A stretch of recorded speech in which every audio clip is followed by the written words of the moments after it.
ಸರ್ಕಾರ ಅಸ್ತಿತ್ವಕ್ಕೆ ಬಂದ 1 ವರ್ಷದ ಒಳಗೆ ಅಂಟಿದ ಬಹುದೊಡ್ಡ ಕಳಂಕ ಅಂತ ಹೇಳಿದ್ರೆ ಅದು ವಾಲ್ಮೀಕಿ ನಿಗಮದ ಹಗರಣ. ಈ ಹಗರಣಕ್ಕೆ ಸಂಬಂಧಪಟ್ಟಂತೆ ತನಿಖೆ ನಡೆಸಿದಂತಹ ಎಸ್ಐಟಿ ಚಾರ್ಜ್ ಶೀಟ್ ಅನ್ನು ಫೈನಲಿ ಕೋರ್ಟ್ಗೆ ಸಬ್ಮಿಟ್ ಮಾಡಿದೆ. ಹಾಗಾದ್ರೆ ಚಾರ್ಜ್ ಶೀಟ್ ನಲ್ಲಿ ಉಲ್ಲೇಖ ಆಗಿರುವಂತಹ ಅಂಶಗಳು ಯಾವುದು ಅಂತ ನೋಡ್ತಾ ಹೋಗೋದಾದ್ರೆ, ಆತ್ಮಹತ್ಯೆ ಪ್ರಕರಣದ ದೋಷಾರೋಪ ಪಟ್ಟಿ ಸಲ್ಲಿಕೆಯಾಗಿದೆ. ಶಿವಮೊಗ್ಗ ಕೋರ್ಟ್ಗೆ 300 ಪುಟಗಳ ದೋಷಾರೋಪ ಪಟ್ಟಿಯನ್ನು ಸಲ್ಲಿಕೆ ಮಾಡಲಾಗಿದೆ.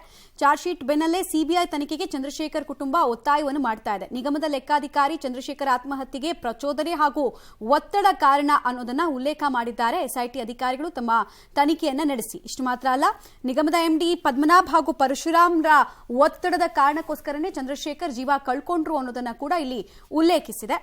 ನಿಗಮದ ಹಗರಣದಲ್ಲಿ ಒಂದಿಷ್ಟು ಹಣವನ್ನ ಚಂದ್ರಶೇಖರ್ ಪಡೆದಿದ್ರು. ಸೊ ಚಂದ್ರಶೇಖರ್ ಅಮಾಯಕ ಅಲ್ಲ, ಅವರು ಕೂಡ ದುಡ್ಡು ಪಡೆದಿದ್ರು ಅನ್ನೋದು ಚಾರ್ಜ್ ಶೀಟ್ ನಲ್ಲಿ ಉಲ್ಲೇಖ ಆಗ್ತಾ ಇರುವಂತಹ ಅಂಶ. ಇನ್ನು ಪ್ರಕರಣ ಬೆಳಕಿಗೆ ಬರಲಿದೆ, ಸಿಕ್ಕಿ ಬೀಳ್ತೀನಿ ಅಂತ ಭಯಕ್ಕೆ ಆತ್ಮಹತ್ಯೆಯನ್ನು ಮಾಡಿಕೊಂಡಿರಂತೆ. ಇಷ್ಟು ಮಾತ್ರ ಅಲ್ಲ, ಗೋವಾ ಹೈದರಾಬಾದ್ಗೆ ಕರ್ಕೊಂಡು ಹೋಗಿ ಒತ್ತಡವನ್ನ ಪದ್ಮನಾಭ ಹಾಕಿದ್ರು ಅನ್ನುವಂತಹ ವಿಚಾರವನ್ನ ಕೂಡ ಚಾರ್ಜ್ ಶೀಟ್ ನಲ್ಲಿ ಉಲ್ಲೇಖ ಮಾಡಲಾಗಿದೆ.